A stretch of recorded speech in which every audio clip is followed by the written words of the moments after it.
So, unity. The questioner has asked, how do we increase unity? Okay, well, see, for me, there is no way to increase unity because unity is what unity is. You are all one, and that's all there is to it. So that was me being funny.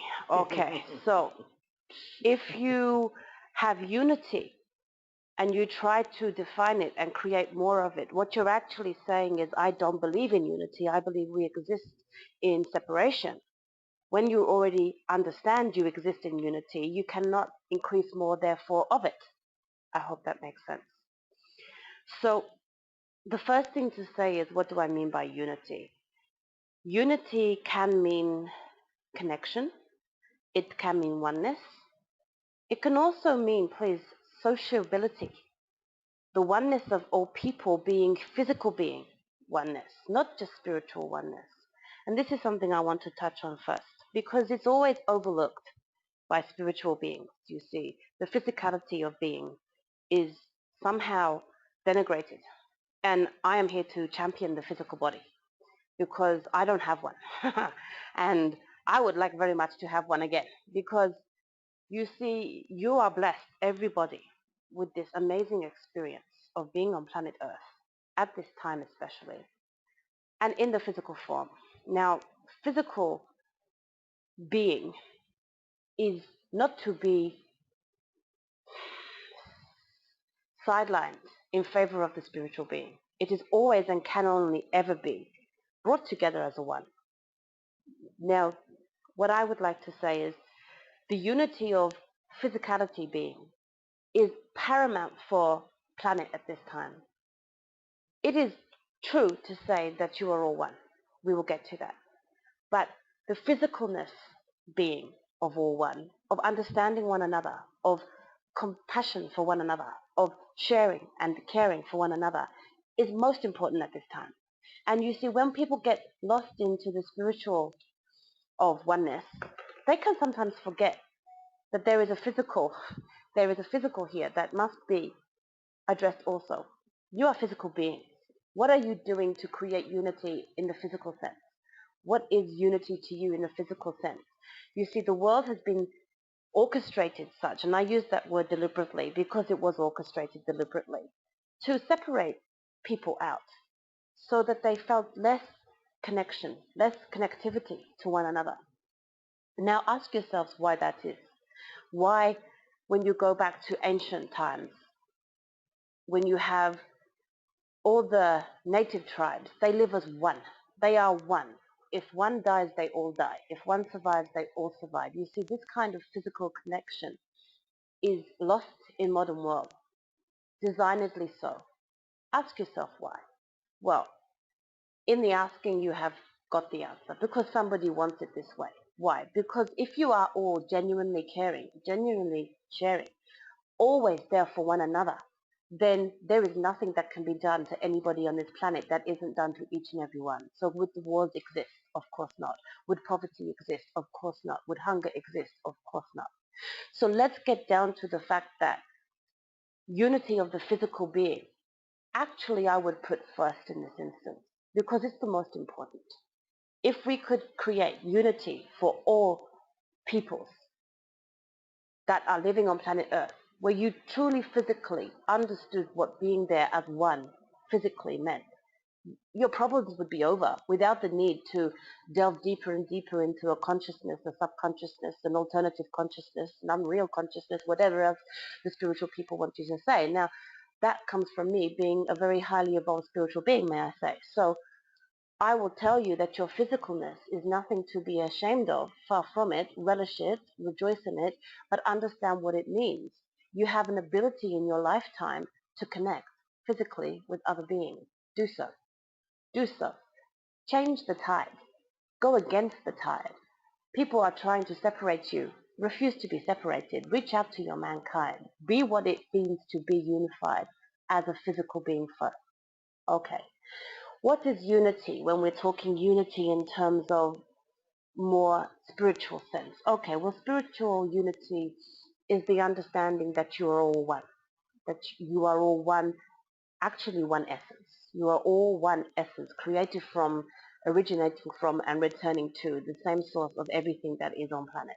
So this is unity. So let's try to understand a little bit more.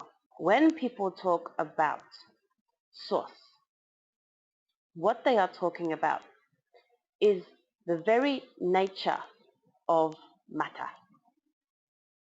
Now, there is no matter without source, because everything originates from and returns to source.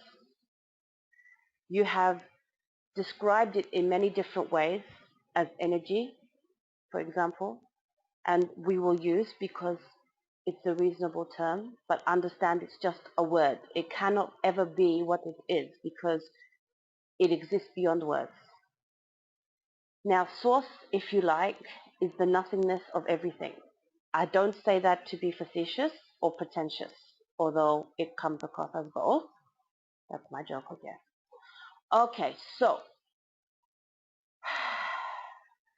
the nothingness of everything is a phrase I like to use because when you have nothing, what you think is nothing, you actually contain everything. Because in the nothingness is the ability to mold, if you like, that nothingness into the creation of a matter. All things that exist in your world, in your lifetime, as you are created from source. So unity is not just the source of you, mankind. It's the source of you and the planet.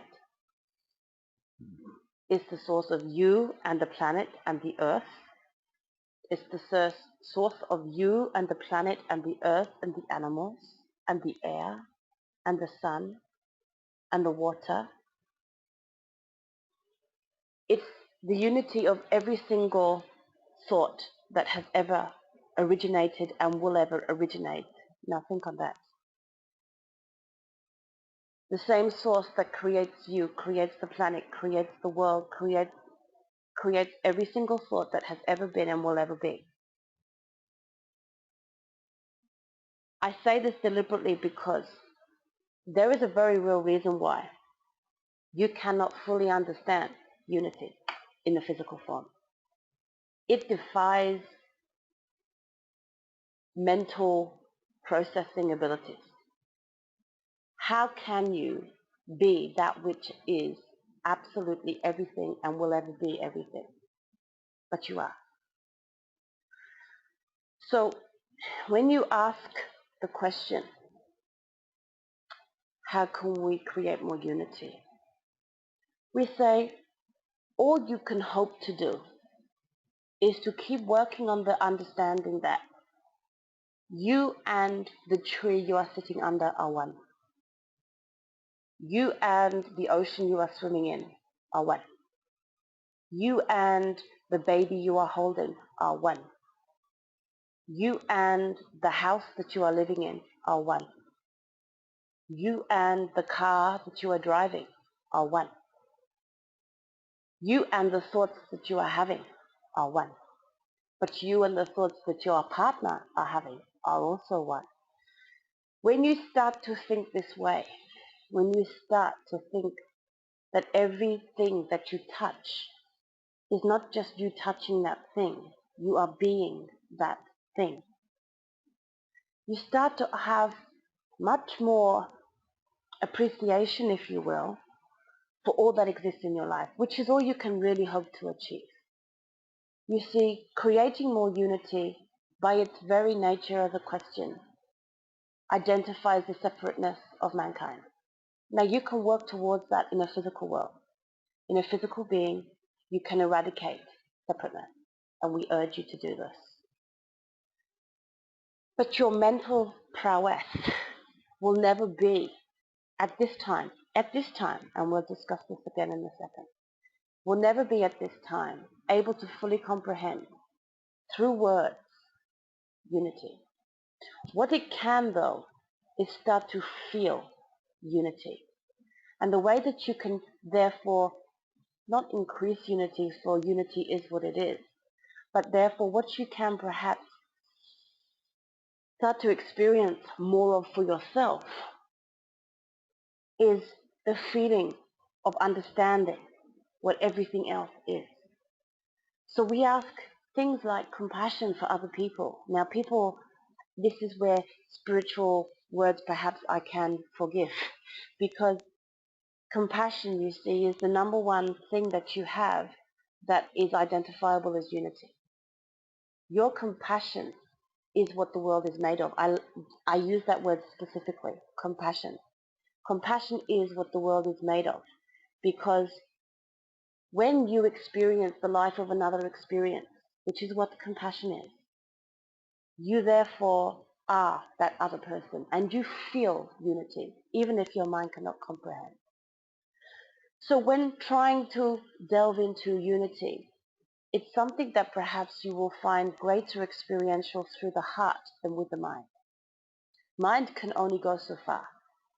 Then you have to feel.